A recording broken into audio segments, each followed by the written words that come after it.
There's a specific kind of actor that Hollywood has always needed and never quite known how to celebrate. Not the star. Not the one whose name goes above the title. The other one. The one in the scene with the star. The one who makes the star's performance possible by being completely, utterly, precisely real in every single moment. The one who, when you watch the film 40 years later, you think, who is that? He's so good. What's his name? Kenneth Tobey was that person for 5 decades. He flew B-25 combat missions over the Pacific as a tail gunner in World War II. He trained at the Neighborhood Playhouse in New York alongside Gregory Peck, Eli Wallach, and Tony Randall. He stood at the center of one of the most influential science fiction films ever made. A film that shaped an entire genre and is still being studied and remade today. He appeared in over 200 film and television productions spanning 6 decades. He showed up in Gremlins, Airplane, MacArthur, Star Trek, Deep Space Nine. And when he died on December 22nd, 2002, at 85 years old, most people reading his obituary thought, oh right, that guy. This is the story of Kenneth Tobey. And it's not the story of someone who failed to become famous. It's the story of someone who understood something about craft that most famous people never figure out. Kenneth Tobey was born in 1917 in Oakland, California. His childhood left no dramatic records. No poverty origin story. No stage mother pushing him toward the spotlight. No obvious early signs of the performer he would become. In 1935, he enrolled at the University of California, Berkeley, intending to study law. That plan lasted until the university's theatrical activities got hold of him. It didn't happen all at once. He tried a production. Then another. Spent more time rehearsing than studying. Gradually developed an interest that kept insisting on being taken seriously. By the time he acknowledged it was no longer a hobby, law school had become the plan he'd abandoned rather than the career he was building. In the late 1930s, he received a scholarship to the Neighborhood Playhouse in New York. One of the most rigorous and serious acting training programs in the country. His classmates included Gregory Peck, Eli Wallach, and Tony Randall. Names that would eventually be on every marquee in America. Tobey trained alongside them. Absorbed the same discipline, the same technique, the same foundational approach to the craft. And then, before any of that training could translate into a career, the war arrived. Kenneth Tobey served in the United States Army Air Forces as a rear gunner on B-25 Mitchell bombers in the Pacific Theater. The tail position on a B-25 is worth understanding because it explains something about who Tobey became as a performer. The tail gunner sits at the back of the aircraft, separated from the cockpit, responsible for monitoring the rear airspace and operating the defensive machine guns when enemy fighters close in, during the withdrawal phase of a bombing mission. The moment when the aircraft is most exposed.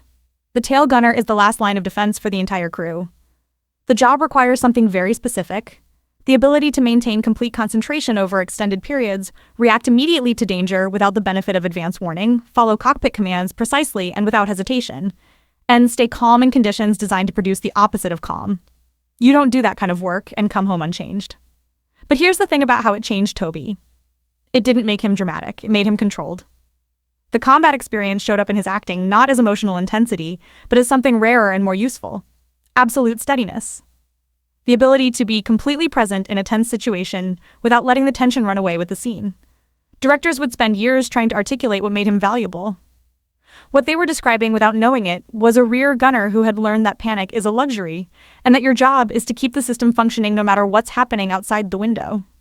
After the war, Tobey came back and started the slow process of building a Hollywood career in the era of the studio system.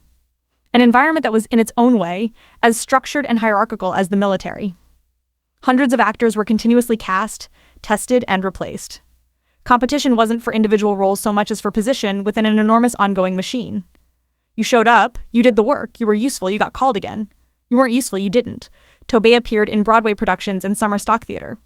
The kind of work where schedules are dense, roles change constantly, and audiences don't stay long enough to remember a face. His first screen appearance came in 1943. His first Hollywood feature, The Western Dangerous Venture, came in 1947. Supporting role. Limited screen time. Nothing designed to make the audience follow him when he left the frame. By 1949, Howard Hawks noticed him. It's worth pausing on that sentence. Howard Hawks. One of the great directors of the studio era, the man behind His Girl Friday, To Have and Have Not, Red River. Notice Kenneth Tobey. Not because Tobey did anything spectacular, because of the way he stood, the way he reacted, the way his performance never deviated from the structure of the scene. Hawks didn't need spectacle from every actor in the frame. He needed people who could hold the world of the film together while the star did their work. Tobey was exactly that person.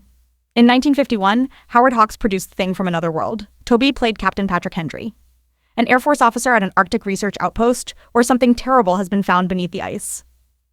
The film is a landmark. Its influence on science fiction cinema is almost impossible to overstate. Enclosed space. Unknown threat. Conflict between military action and scientific caution. Decisions made under conditions of radical uncertainty. It gets remade. It gets referenced. It sits at the foundation of a genre. And Kenneth Tobey stands at the center of it.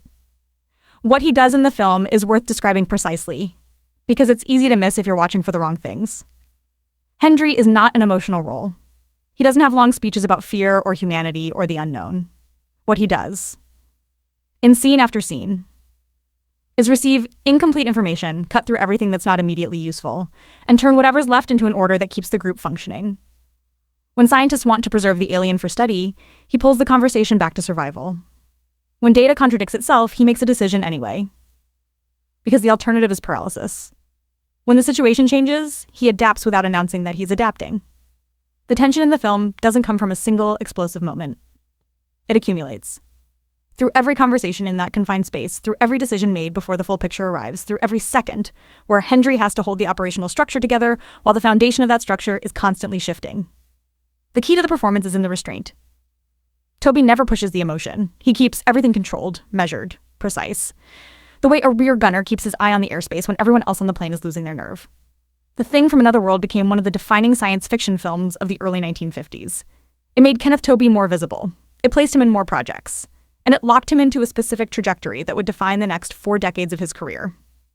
Not because he lacked range, but because what he did in that film was so exactly right that no director ever needed to ask him to do anything different. After 1951, the 1950s science fiction boom was in full swing, and Kenneth Tobey became its most reliable fixture. The beast from 20,000 Fathoms. It came from beneath the sea. Film after film placing him at the exact point where everything risks falling apart. The command room, the map table, the briefing room where multiple voices are speaking simultaneously and someone has to impose order before the chaos becomes irreversible. His technique across all of these films follows the same pattern.